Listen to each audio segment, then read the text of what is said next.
يا أمير المؤمنين يا أمير المؤمنين بشرى يا أمير المؤمنين اليرموك نصر من الله وفتح عظيم وهذا رسول أبي عبيدة.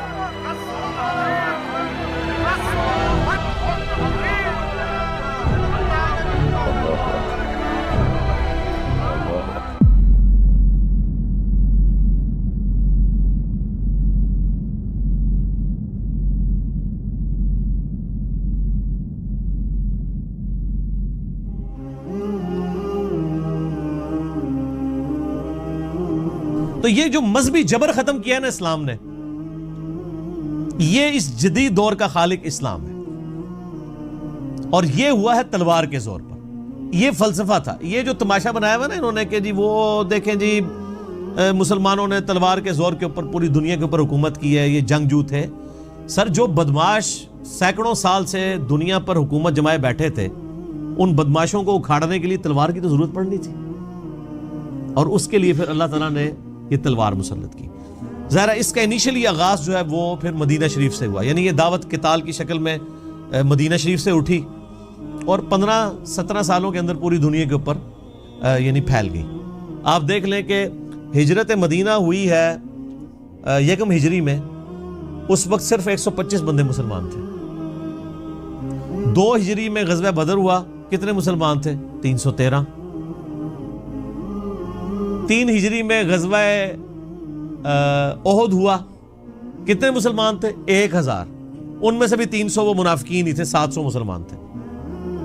پھر 5 ہجری کے اندر غزوہ خندق ہوئی، 6 ہجری کے اندر صلح حدیبیہ ہوئی، 7 ہجری میں غزوہ خیبر ہوئی، 8 ہجری میں فتح مکہ ہو گئی، اور 8 ہجری میں غزوہ حنین ہوئی ہے، مشرکین عرب کے خلاف آخری فیصلہ کن جنگ، اور 9 ہجری میں غزوہ تبوک ہوئی، جو یعنی رومن امپائر کو نظر آ گیا تھا کہ یہ تو نئی امپائر کھڑی ہو رہی ہے، تو کیسر روم نے جو عرب کی سرزمین تھی تبوک، اس کے پاس بارڈر پہ آ کے 1.5 لاکھ کی فوج یعنی کھڑی کر دی اور کہا کہ ہم تو یہ نئی جو سپر پاور بن رہی اس کو دبائیں۔ تو یہ پہلا اور آخری موقع تھا جب اللہ تعالیٰ کے محبوب صلی اللہ علیہ وآلہ وسلم نے یہ اناؤنسمنٹ کی کہ اب جو شخص قتال میں نہیں جائے گا وہ منافق تصور کیا جائے گا۔ اس سے پہلے یہ شرط نہیں تھی۔ 30,000 جانثار صحابہ کا لشکر لے کر، جن میں منافقین بھی شامل تھے جو قانوناً مسلمان تھے، نبی علیہ السلام جو ہے وہ تبوک تک گئے۔ اور سر اس زمانے کے اندر آپ اندازہ کریں 700 کلومیٹر کا سفر ریگستانی سخت گرمیوں میں، جب کئی کے لوگوں کے پاؤں میں جوتیاں بھی نہیں تھی، کئی پیدل تھے، بہت کم لوگ سواریوں پر تھے، اور ان پر ایسا روب ڈلا کہ کیسر روم نبی علیہ السلام کے پہنچنے سے پہلے ہی بارڈر چھوڑ کے بھاگ گیا۔ پہلے وہ للکار رہا تھا، حالانکہ 1.5 لاکھ اور 30,000 کا کوئی مقابلہ تھا۔ 1.5 لاکھ لیٹسٹ اسلحے کے ساتھ لیس آرمی، اور 30,000 جن کے پاؤں میں جوتیاں بھی نہیں ہیں، لیکن اس کو نظر آ گیا کہ نہیں بھائی یہ غیبی مدد ہے، ورنہ میں آپ کو یہ غزوہ تبوک ہی جنگ یرموک ثابت ہو جانی تھی۔ اور پوری دنیا پہ داغ بیٹھ گئی کہ یار رومن امپائر، یعنی آپ دیکھیں کہ بھوٹان فوج لے کے آئے اور امریکہ اپنی فوج پسپا کر لے تو دنیا میں کیسے کھلبلی مچ جائے گی۔ انہوں نے کہا یار یہ لوگ فوج لے کے بھاگ گئے۔ نبی علیہ السلام 40 دن تک وہاں رہے، ارد گرد کے قبائل کے ساتھ آپ نے باقاعدہ معاہدے کیے کہ یا تو نیوٹرل رہو گے یا ہمارا ساتھ دو گے۔ ساروں نے کہا جناب تہاڈی تو طاقت ہی نہیں کسی دی، رومن امپائر نس گئی ہے۔ تو کچھ آپ کے ساتھ مل گئے، کچھ نے کہا ہم جنگ ہوئی تو ہم نہ ان کا ساتھ دیں گے نہ آپ کا۔ پھر نبی علیہ السلام تو دنیا سے تشریف لے گئے اس غزوہ تبوک کے 1.25 سال کے بعد۔ پھر حضرت بکر صدیق کے زمانے کے اندر جو ہے وہ کسریٰ کے خلاف قتال شروع ہوا۔ ظاہر ان پر بھی حجت تمام ہونی تھی، ان کو بھی خطوط لکھے ہوئے تھے، یا تو جزیہ دو یا مطیع ہو جاؤ یا جنگ کے لیے تیار ہو جاؤ، جو سورہ توبہ میں آئے۔ انہوں نے سوچا ہی نہیں تھا، انہوں نے کہا یہ عرب کے بدو یہ تو لوٹ مار کرنے آتے ہیں اور بھاگ کے راتوں رات چلے جاتے ہیں۔ انہوں نے کہا نا، اب ہم لوٹ مار کرنے نہیں آئے ہیں، ہم بھیجے گئے ہیں۔ تو وہ تو ان کو سیریس لے ہی نہیں تھے رہے۔ اچھا یہ جو کسریٰ کے لوگ تھے نا پرشین امپائر کے، یہ یعنی بڑے ٹف ماحول کے عادی تھے۔ عرب کے ٹکر کے اگر کوئی لوگ تھے نا تو وہ کسریٰ کے لوگ تھے، کیونکہ وہ بھی اس ٹف ماحول کے عادی تھے جس طرح عرب کے لوگ عادی تھے۔ یعنی کتنے عرصے تک ریگستانوں میں سفر کرنا اور سارا وہ گرمی کو برداشت کرنا۔ اچھا وہ جب پہنچے ہیں تو آپ دیکھیں عراق فتح ہوا، حضرت خالد بن ولید رضی اللہ تعالیٰ کو بھیجا سیدنا ابوبکر نے، کرتے کرتے جناب جو ہے نا وہ فتوحات بڑھتی گئی. لہٰذا آپ سر عمر سیریز دیکھیں، مولویوں کو چھوڑیں، عمر سیریز دیکھیں. آپ نے اگر یہ ریولوشن دیکھنی ہے تو حضرت ابوبکر صدیق وفات پا گئے، حضرت عمر بنے، تو ابھی بالکل فیصلہ کل یعنی دونوں طرف فائنل کھیلے جانے والا تھا. آپ دیکھیں کہ مسلمانوں کی تعداد تھوڑی ہے اور دونوں محاذوں پہ حضرت ابوبکر نے اپنے زمانے میں شام کے قتال کے لیے بھی یعنی رومن امپائر کے خلاف بھی جنگ کے لیے فوجیں بھیج دیں، اور عراق تو فتح ہو گیا، کسرا کے خلاف بھی بھیج دی. دونوں سپر پاور سے بیک وقت ٹکراؤ. اس دوران سیدنا ابوبکر کی وفات ہو گئی، حضرت عمر خلیفہ بنے، اور عین میدان جنگ میں جنگ یرموک ہونے والی تھی. خالد بن ولید چیف آف آرمی سٹاف ہیں، حضرت عمر نے پہلا ڈیسیژن کیا کہ خالد کو ہٹاؤ.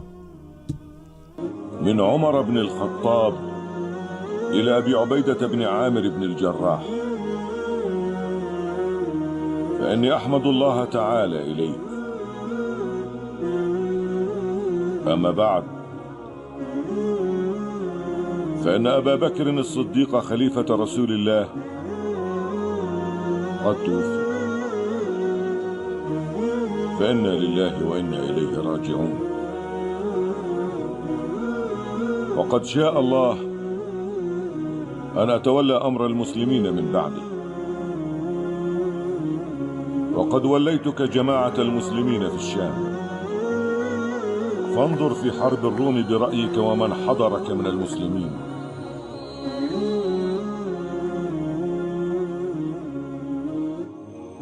واعلم أني لم أعزل خالد بن الوليد عن سخطة أو خيانة، فليكن عونك فيما تجد فيه، فإنه لا غنى لك عنه. وإياك وإلقاء المسلمين في هلكة، وقد أبلاك الله بي وأبلاني بك، والسلام.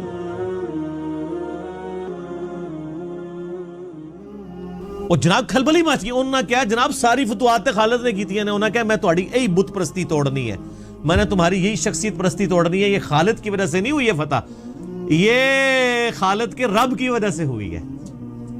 وقد نصر الله أصحاب اليرموك وكسر شوكة الروم، وسار أصحابنا إلى دمشق، فأعينوهم بشكر الله على ما أعطى كي يزيدهم الله ويزيدنا من فضله.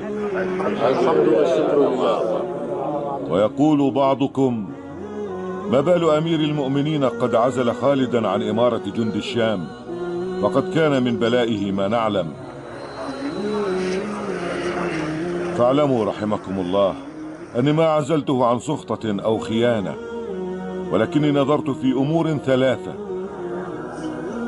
أما أولها فأني ما زلت أسمع الناس يقولون لا أحد يقوم مقام خالد ولا يغني غناءه، ولولا خالد لما كان كذا وكذا. فخشيت أن يفتن الناس به، وأردت أن يعلموا أن الله هو الصانع. فماذا لو قضى خالد نحبه؟ هل تنكسر شوكة الإسلام بموته؟ وهل ينقضي وعد الله بانقضاء أجله؟ وقد مات قبله خير الناس محمد رسول الله، فمضى أمر الدين على ما وعد الله. وقد خابت أمة تعلق أمرها كله برجل واحد، فإذا غاب انقضى أمرها واختل نظامها إلى بوار. وأما الأمر الثاني فإن خالدا يرى رأيا في عمل الأمراء والولاة يخالف رأيي، وهو يقيم على رأيه ذاك عازما عليه. يرى أن يستقل الوالي بعمله فيمضي الأمور في ناحيته على الوجه الذي يراه، فلا يرجع به إلى الخليفة. أما أنا فأرى أن الخليفة مسؤول عن عمله وعمل ولاته وأمرائه عند الله.